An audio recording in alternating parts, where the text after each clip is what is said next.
What's up, guys? Welcome back to my channel. 5-star skills, you know what it is. Make sure to like and subscribe and stay tapped in. But in this one, lads, I want to talk about what the fuck are INEOS doing?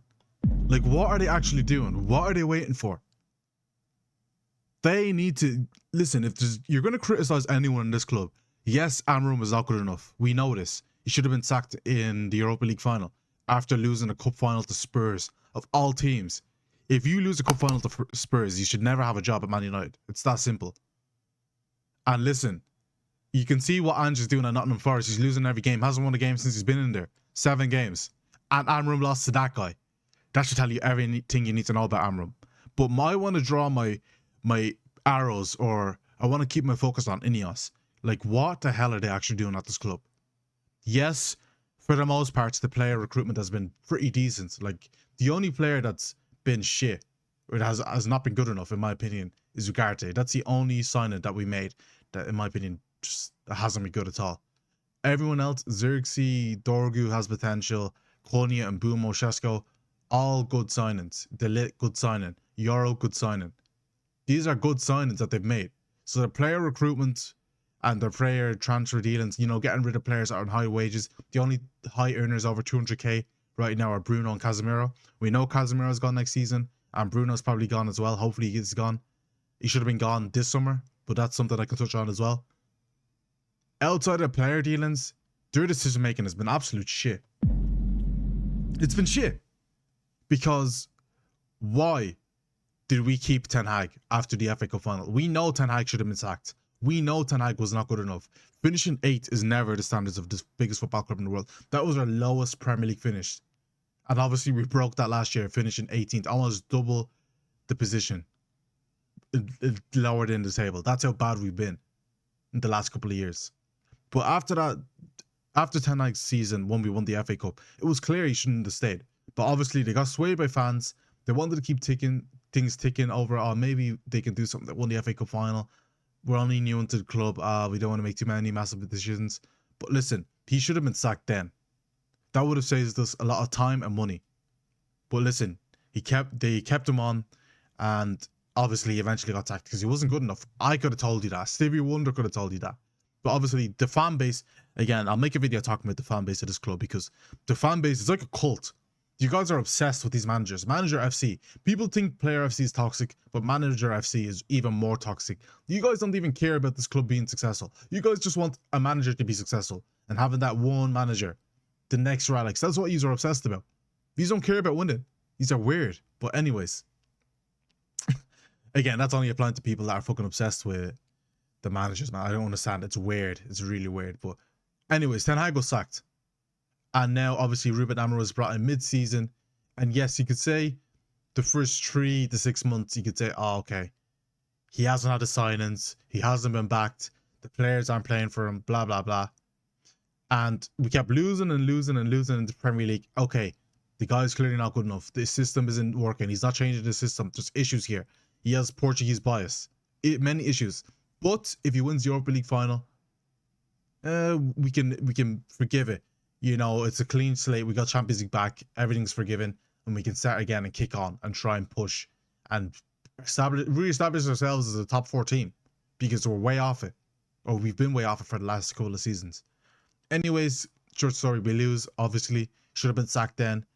They decide to keep him. I don't know why.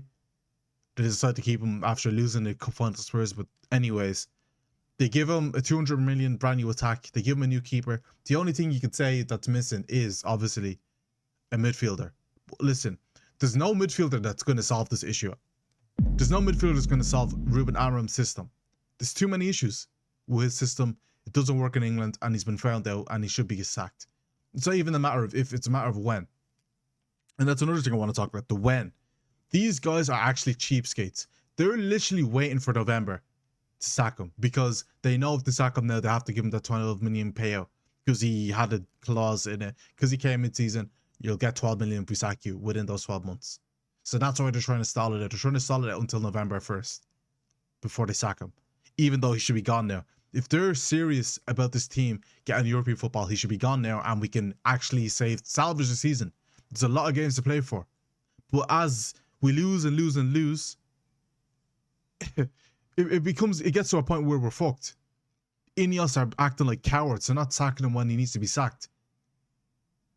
And Omar Barada and Jason Wilcox, whatever your fucking name is, eyes need to be on you.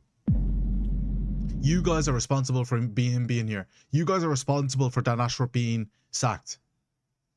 So what the fuck is going on? Why did we bring in Dan Ashworth? We put him on garden leave. We went all that effort through getting Dan Ashworth from Newcastle just to get rid of him after 6 months. And now we've got a manager in. Like, their decision making when it comes to the structure of the club and the managers and organisation outside of players, it's been horrible. So many bad decisions. And no one is talking about it. These things need to be brought to light. It's crazy. Maybe Nourdin from, you know, the Stream Society, he's the only one that's talking about this shit because no one else is saying shit about this. It's actually mad when you deep it. These guys have made horrible, horrible, horrible decisions when it comes to the club's infrastructure. Really bad decisions. Now, obviously, I'll make a video on who should be the next Man United manager. Again, make sure you like and subscribe and stay tapped in. That'll probably be my next video. But for me, INEOS, I'm looking at you with a side eye. Yes, I'm happy with the players you brought in, but listen, you can't keep doing this bullshit of trying to be cheap. This isn't Nice. We're not OCG Nice. We're Man United, the biggest club in the world. Where eyes are always on you. You need to act like you've been here before. Clearly they haven't, and that's what's scaring me because I never wanted them in, man. I wanted Qatar. I want Sheikh Jassim to come in, but that's never going to happen now. We're stuck with them, and we just have to hope that they get it right because right now it's really looking bleak for us as a club. It's really scary when the owners of the club know the managers to be sacked, but they're not sacking them because they want to save a few million. But they'll get rid of fucking staff and canteen, people that were at the club for years, that have a connection to this club, that actually give a fuck about this club. But they're going to keep some random Portuguese who's never been associated with Man United because they want to save a few millions. That's scary. Omar Barada, ex-City. Fucking Wilcox, ex-Leeds and City, I'm pretty sure. These guys aren't even United men. They don't know this club. They don't care about this club. They care about money. So, again, if you're a United fan, keep your eyes glued on INEOS because questions. I need answers to these questions. Why the fuck is Amram not sacked yet? He's clearly not good enough. Anyways, that's it for now, guys. Like and subscribe, and I'll talk to you later. Peace.